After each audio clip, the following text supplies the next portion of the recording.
This is a new series we call Truth Behind Myths. It will unfold in two parts. The first part brings these ancient tales to life, told in the language of cinema. The second part is where we look deeper, to ask why such myths were created and to uncover the parallels they share with real history.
Stay with us until the end and you will uncover insights both rich and profound.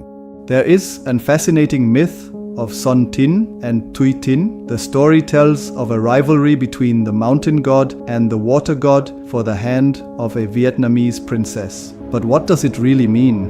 Why did the people create such a myth? First of all, the struggle against water is a universal theme in ancient humanity.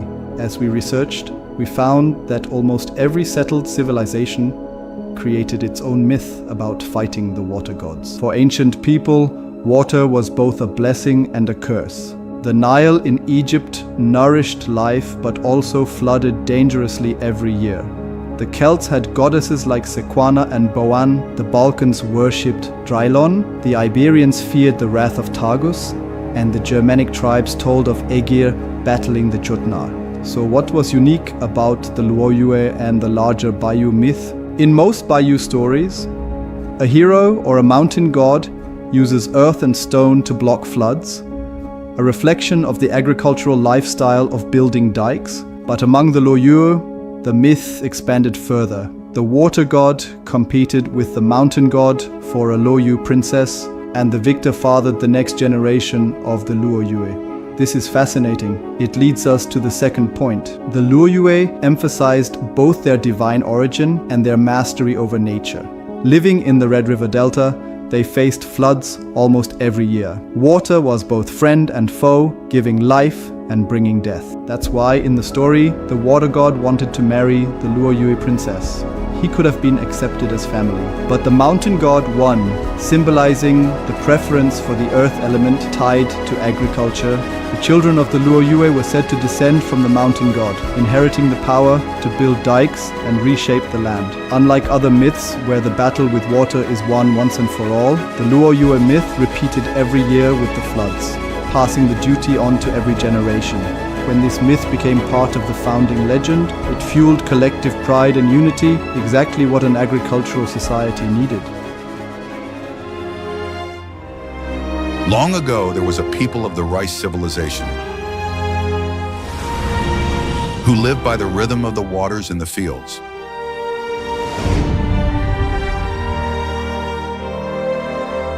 They had warriors, brave and loyal.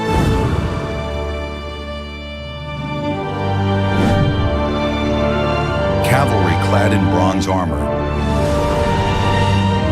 and archers whose arrows were tipped with poison.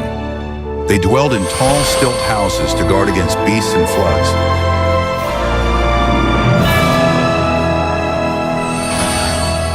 Mastered the art of metalworking, and followed a matrilineal order in their society. But where did their ancestors come from? Legend says they were the descendants of a fairy and a dragon. The union of these two mighty beings, one born of the waters, the other of the mountains, brought forth a giant egg sac from which 100 children hatched. 50 followed their father, the dragon lord, down to the sea, while 50 went with their mother, the fairy, up into the mountains. It is said that from then on, mountain and water became the eternal elements bound to this people's soul. The ancestor myth of the Vietnamese, and before that, the Loyal tells of a dragon lord and an immortal fairy who gave birth to a sack of 100 eggs, which hatched into 100 children. 50 followed their father to the sea. 50 followed their mother to the mountains. First of all, why a marriage between dragon lord and an immortal fairy? Because Vietnam's early state was built on the alliance of two tribes, the Uyu of the mountains and the Loyal of the Red River Delta. By deifying both, the myth showed equality between the two peoples, binding them together as one family. One interpretation comes from Bayue culture itself. The very word Bayue means hundreds of Yue. The 100 children are a metaphor for the many Yue clans. The Bayue had their own customs, distinct from the Han, and lived in southern China before the Han expansion. By 221 BC, Qin Shi Huang sent 500,000 troops south to invade. The Yue won the first war, and their leader used that prestige to conquer the Luo Yue in the Red River Delta, creating an Oyue Loyue called Ulu, what we now recognize as ancient Vietnam. As Han conquest spread, many Bayou nobles fled south into Vietnam and merged with the Loyue. The myth of the 100-egg sack was a way to unite migrants and natives under one shared ancestral story. In a sense, Vietnam became the last fortress of Bayou identity against Han assimilation. Looking wider, the Bayue can be compared to tribal confederations in the West, like the Celts in Gaul, the Illyrians in the Balkans, or the Iberians. All had strong warrior cultures, but because they were fragmented, they were eventually conquered and assimilated by Rome. Vietnam, however, was one branch of the Bayou that escaped assimilation, preserving its own identity. You might even compare Vercingetorix of Gaul with the Trung sisters of Vietnam, but we'll save that story for another video. Are founding myths like this common worldwide? Yes and no. Many cultures have mythical couples who gave birth to humanity. Deucalion and Pyrrha in Greece, Izanagi and Izanami in Japan, the maize ancestors of the Maya.